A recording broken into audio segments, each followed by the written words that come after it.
For the past few days, one country has been all over the news, and if you have a smartphone, you've probably seen a video about it. Yes, South Africa, and I'm definitely talking about the xenophobic attacks. You see, we've been seeing videos of foreigners being chased, businesses being attacked, people trying to get back home, and countries like Ghana has managed to bring some of its citizens back home. Nigeria has raised concerns about it, and even Uganda has reacted to the situation.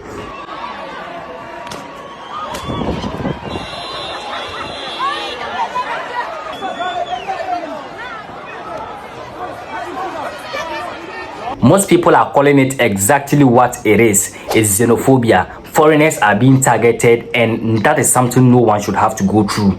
But after following the news all week, I kept asking myself a particular question. Why does this keep happening? Because this isn't the first time something like this is happening in South Africa. And if we are being honest, I don't think this is going to be the last time.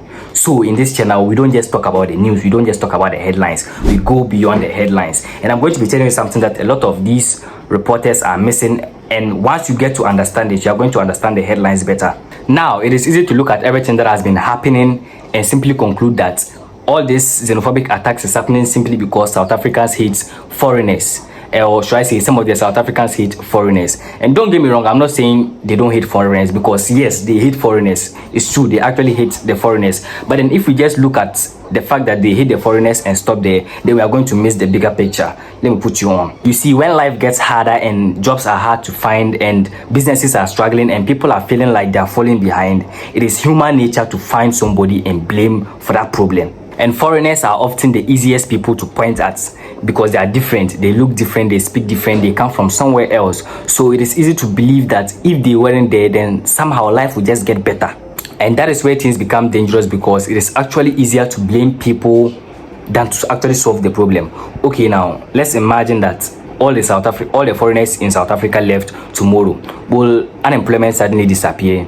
Will the struggling businesses start making much money? Will the cost of living become cheaper? Definitely not, because all these problems existed even before the foreigners came. And that is why these attacks actually never fix anything. The people being attacked lose their homes, their businesses, and sometimes even their lives. And the people doing the attacking are left with the same problems they had before. And after a while, the anger comes back, the frustration comes back, and another group becomes the next target. And that is why this story keeps repeating itself. So right now, the biggest lesson here is that xenophobia doesn't start with people burning shops. It starts much earlier, when frustration grows and blaming someone else actually feels more easier than fixing the broken system. Now, that doesn't excuse the violence, it doesn't make the attacks acceptable.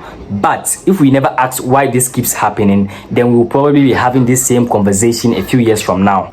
So now, that is my honest opinion on all the xenophobic attacks that has been going on in South Africa. It doesn't just start with shops burning, it starts with frustration, unemployment, and all those things. Feel free to drop yours in the comment section, and don't forget to like and subscribe for more. See you in the next one.